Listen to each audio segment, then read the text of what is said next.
Wow, isn't this an awesome surprise? I cannot believe it. Here at the Concours d'Elegance, the best of the best here in Chambly, Quebec, Canada, right by the beautiful Richelieu River.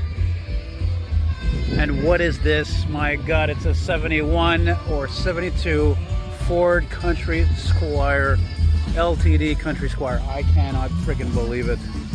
And I can tell already that this car is not from Quebec because it's got a front license plate bracket right there. So this car is for sure is from the States, because there's still a lot of states like in Ontario, BC and so forth where you have to have a front and rear plate on a car. Wow, look at that.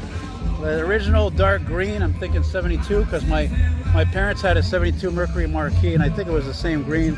Got the correct original wheel covers. Wow, man, oh man, that's something else. Look at it, what a shame this is. Check this out. That's a damn shame. Unbelievable. And this show is hosted by the VAQ Voitures Anciennes du Québec. Give them a plug.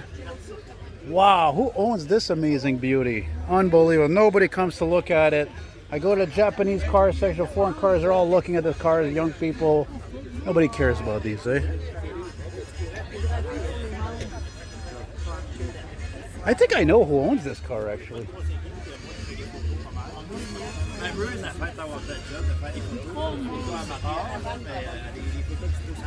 Oh, sorry, it's a 71, as the plate indicates. Wow, this is really the epitome of the American family, you know, the post-war American family, and you know, road trips and cross country, and that's incredible. Somebody probably babied this thing its whole life. It's got no power windows. Probably a 351 in there.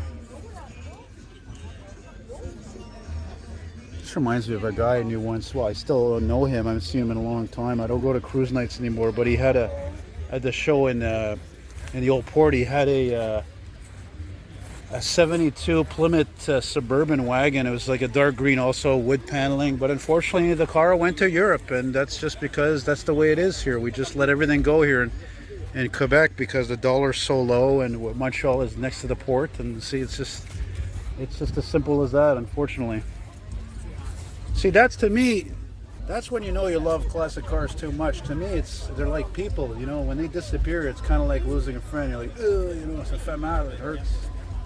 You know, like when I found out my old 65 Buick LeSabre wound up in Sweden. You think I was happy about that? No, I was not. I always had the slightest dream of getting that car back from the owner.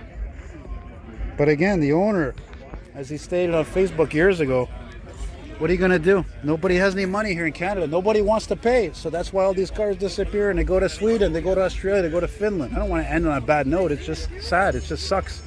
That's how it is. If you live in the States, what the hell do you care? You know, there's like millions of classic cars in the States.